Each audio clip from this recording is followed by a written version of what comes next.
예, 오늘 우리 역시 열왕기하 9장의 말씀으로 은혜를 나누겠습니다. 자, 북쪽 이스라엘 참 탈도 많고 과연 이런 나라, 이런 민족을 하나님께서 택하셨는가 할 정도로 우리 이제 이런 모습을 보면서 어떤 생각을 합니까? 도대체 왜 이러나? 왜 이들은 하나님을 믿지 못하고 오히려 바알과 아세라를 섬기고 전혀 하나님을 떠난 그런 삶을 살고 있는가? 어떻게 그럴 수 있는가? 그렇게 생각하기 쉽습니다. 그런데 하나님께서 이런 말씀들을 우리에게 주시는 이유는 뭐냐 하면은 그게 네 모습이다. 사람의 모습이다.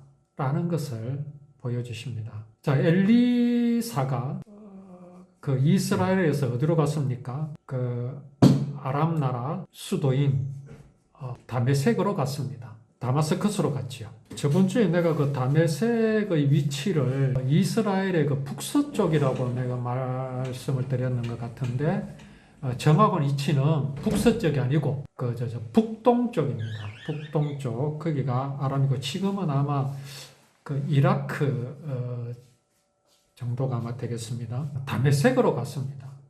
다메섹으로 갔는데 어떻게 알고 아람 왕이 자기 부하를 엘리사에게 보냈죠. 보내서 무엇을 물어보게 했습니까?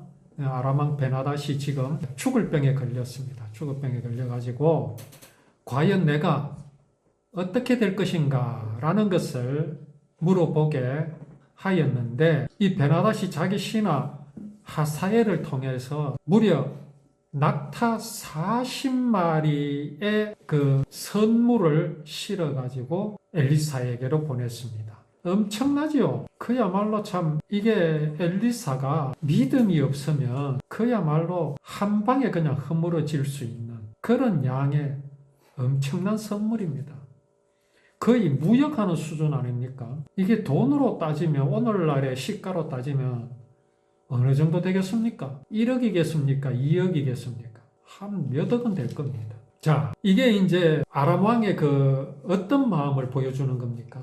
아람 왕이 그만큼 마음이 다급하다. 또 어떤 마음입니까?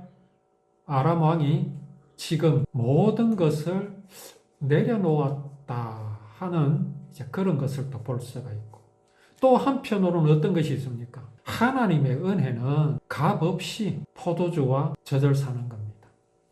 너희는 와서 사먹되 값 없이 포도주와 젖을 사라. 구원은요, 값 없이 사야 됩니다. 공짜로 가지는 겁니다. 그걸 왜 그렇게 할 수밖에 없느냐 하면요, 그거는 돈으로 값을 매길 수 있는 것이 아니기 때문에 그렇습니다.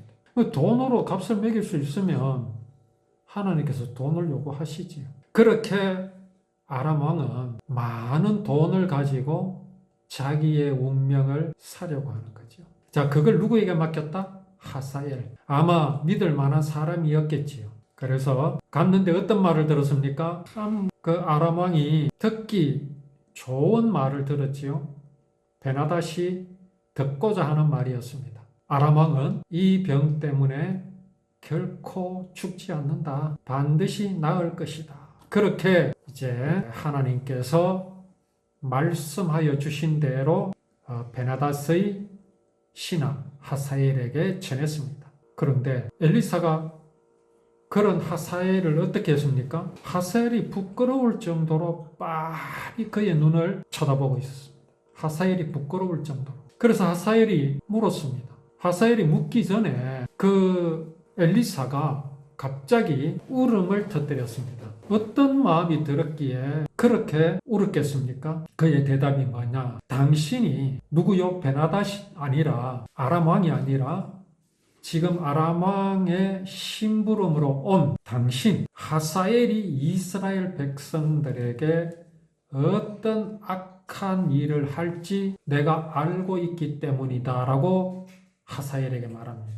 이제 여기에서 이제 의문이 뭡니까? 의문이 있기 전에 그 상세한 내용을 말합니다. 뭐라고 말하느냐 하면 당신은 이스라엘의 강하고 굳건한 성을 불태울 것이고 젊은이들을 메어칠 것이고 임신한 여자들의 배를 가를 것이다. 참으로 엘리사가 울만한 일 아닙니까? 엘리사의 나라, 하나님의 나라의 불일, 하사엘의 횡포, 그 행패를 지금 엘리사는 알고 있기 때문에 그게 너무 슬픈 겁니다.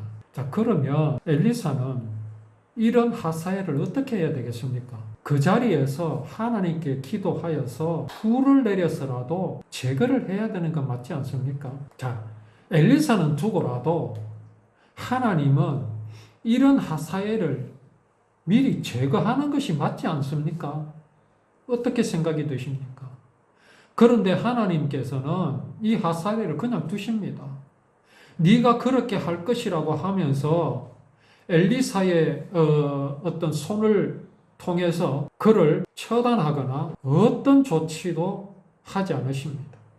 그냥 하사엘은 엘리사 곁을 떠나서 돌아갔습니다. 이걸 어떻게 생각하십니까? 이거 어떻게 해야 되겠습니까? 우리가 지난주인가 저지난주에 이런 말씀을 나누었지요. 아람왕 베나닷이 이스라엘을 그렇게 괴롭히면 하나님은 그를 왜 심판하지 않으십니까? 러시아가 우크라이나를 침공했습니다. 어떤 사람이 저한테 묻습니다. 저런 러시아를 왜 하나님은 심판하시지 않느냐? 저런 러시아 대통령을 왜 하나님이 심판하시지 않느냐? 하나님이 살아있다면. 그래서 제가 말했죠. 그거 다 심판할 것이라면 오늘날 세상에 남아있을 수 있는 사람이 몇이나 되겠느냐? 당신은 살겠느냐? 나는 살 수 있겠느냐? 그런 말씀을 나눈 적이 있었죠. 자, 그런데 더 중요한 사실이 있습니다. 하나님께서 모세를 통해서 이스라엘 백성들 애굽에서 구원해 내셨지요. 그리고 그런 이스라엘에게 하나님께서 무엇을 명하셨습니까?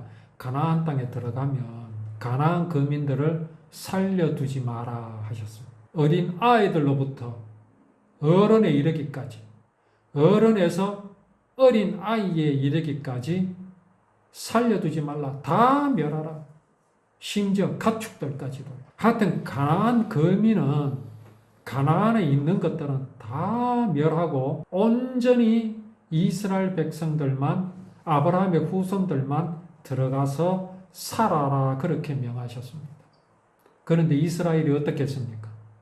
안 했습니다. 그 가나안 거민 중에 어떤 부족들은 이스라엘의 지방으로 찾아왔지요. 어떤 모양으로 찾아왔습니까? 곰팡이 핀는 빵과 다 헤어진 옷을 입고 너덜너덜해진 신발을 신고 마치 멀리서 왔는 것처럼 그렇게 해서 여호수아를 찾아왔습니다. 우리는 당신들이 하나님께서 애굽에서 이곳까지 인도하여 내신 것을 알고 우리가 당신들에게 항복하러 왔다. 그들은 가나안 거민이었습니다. 제가 지금 그 부족의 이름을 잊어버렸는데 여호수아가 그들을 살려줘 버렸어요. 그리고 그들을 성전에서, 성막에서 장작 패는 일, 물 깃는 일을 하게 했습니다. 하나님의 명령에 의하면 그들을 어떻게 해야 됩니까? 다 멸해야 됩니다. 그런데 가만히 두었습니다. 그들뿐만이 아니었습니다. 이에 대해 하나님께서 뭐라고 말씀하셨습니까? 내가 너희들이 가나안 거민을 살려둔 것이 아니라 내가 살려두었다. 이유는 무엇이냐? 그들을 너희에게 옆구리에 가시가 되게 쓰려고 그들을 남겨두었다 말씀하셨습니다. 가시로 쓰신다. 이스라엘의 어떻게 될 것을 하나님은 아신 것입니다. 이스라엘이 여호와의 율법을 언약으로 믿지 않고 그냥 법으로 여기고 하나님의 율법을 마치 사람이 만든 법으로 여기고 그렇게 지켜나가고 그렇게 할 것을 하나님께서 아셨습니다. 여호와의 율법을요 마치 사람이 만든 법처럼 여기고 그렇게 지키면 어떤 일이 일어나겠습니까? 심각한 일이 일어납니다. 어떤 심각한 일이 일어나느냐 하면요, 하나님의 율법과 사람의 법을 구별하지 못합니다. 보니까 하나님의 율법에도 보니까 이웃을 사랑하고 또 용서하고 착하게 살고 바르게 살고 그렇게 가르치는 것 아닙니까? 근데 그런 법이 이방 사람의 법에는 없습니까? 애굽에는 그 법이 없습니까? 아람에는 그 법이 없습니까? 모압과 암몬에는 그 법이 없습니까? 오늘 여기 아람 나라에는 없습니까? 있습니다. 똑같이 있습니다. 율법을 언약으로 믿지 않고 법으로 알고 그렇게 지키고 있으니 가나안 거민과 구별될 게 뭐가 있습니까? 아, 우리 법은 사람이 만든 게 아니고 하나님이 주셨다. 그렇게 말하면은 이방 사람들이 뭐라고 말하겠습니까? 그거 하나님 주셨다고? 우리도 똑같이 지키고 있다. 우리도 착하게 살고 바르게 살기를 가르친다. 그렇게 말하고 대항을 하니 무엇으로 구별이 되겠습니까? 그렇게 말하고 대항을 해 나오니 무슨 명목으로 그들을 멸할 수 있겠습니까? 율법으로 정복할 수 있겠습니까? 전혀 없습니다. 그게 오늘날에도 똑같은 현상으로 나타납니다. 기독교를 향해서 뭐라고 말합니까? 예수님을 믿는 것의 진정한 의미는 무엇이냐라고 막 말합니다. 뭐라고 말합니까? 예수를 믿는다는 것은 예수님의 그 희생정신을 믿는 것이다. 따르는 것이다. 그 희생정신을 본받아 나도 그렇게 살려고 노력하는 것이 예수님 믿는 것이라고 말하는 것이 아무 말도 못합니다. 아무 말도 못해요. 심지어요, 목사라는 자들이요, 그런 말에 박수치고 은혜 받았다고 말합니다. 그 말을 누가 한 줄 아십니까? 법륜이라는 성경에서. 그 말에요, 많은 목사들이요, 칭찬을 아끼지 않습니다. 왜요? 복음과 사람의 법을 전혀 구별해내지 못하기 때문에 그렇습니다. 이것은요, 율법에서 삐뚤어졌습니다. 율법을 그냥 법으로 아니까요. 그래서 율법이요, 뜨거운 감자가 됐습니다. 지키자니 못 지키겠고, 버리자니 율법은 영원하다 그러셨으니 버리지 못하는 이스라엘 백성이 그랬습니다. 그래서요, 가나안 거민을 멸하지 못한 겁니다. 똑같거든요. 죽일 이유가 없잖아요. 멸할 이유가 없잖아요. 진실로 하나님께서 가나안에 들어가면 어른으로부터 어린아이까지 다 멸하라 하신 것은 무슨 의미겠습니까? 율법으로 정복하라는 말씀입니다. 그들이 가지고 있는 법과 율법은 다르다. 율법은 법이 아니라 하나님의 언약이다.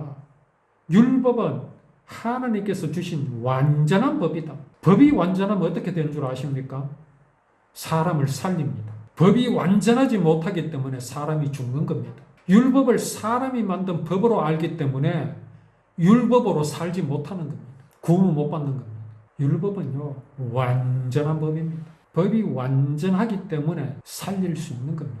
그게요, 이스라엘 백성 마음에서 이미 율법이 완전하지 못한 겁니다. 하나님이 주신 법이 아니기 때문에 그렇습니다.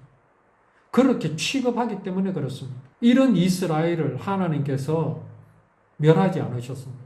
왜요? 그 후손을 통해서 그들의 주신 땅에서 메시아를 주실 것을 약속하셨기 때문에 그렇습니다. 그렇다면 이런 이스라엘을 하나님께서는 어떻게 이끌어 나가셔야 합니까? 이스라엘 백성들이 돌이켜서 하나님의 율법이 언약인 것을 깨닫게 하시고, 하나님께서 아브라함에게 하신 언약을 그들이 깨닫게 하시기 위해서 하나님께서는 하사엘을 살려두신 겁니다. 어떤 하사엘입니까? 청년들을 잡아 죽이고 또 임신한 여자의 배를 가르고 이스라엘 성벽들을 무너뜨릴 그 하사엘을 하나님께서 살려주신 겁니다. 그냥 두신 겁니다. 이스라엘의 옆구리에 가시로 두신 겁니다. 그렇게 함으로 이스라엘이 고통을 당하고 멸망의 지경에 이르게 되었을 때에 그들이 낮아져서 하나님을 찾게 하시기 위해서 하사엘을 남겨두신 겁니다. 자, 이제 우리는 하사엘의 입장으로 한번 돌아가 보아야 합니다. 하사엘. 지금 하사엘이 왕의 심부름으로 엘리사에게 왔지요. 얼마나 많은 선물을 가지고 왔습니까? 낙타 40마리의 분량입니다. 이걸 가지고 엘리사에게로 왔습니다. 자, 자기의 주인이, 왕이 그 엄청난 재물을 누구에게 맡겼습니까? 하사엘에게 맡겼습니다. 하사엘이 이것을 가지고 엘리사에게로 가고 있습니다.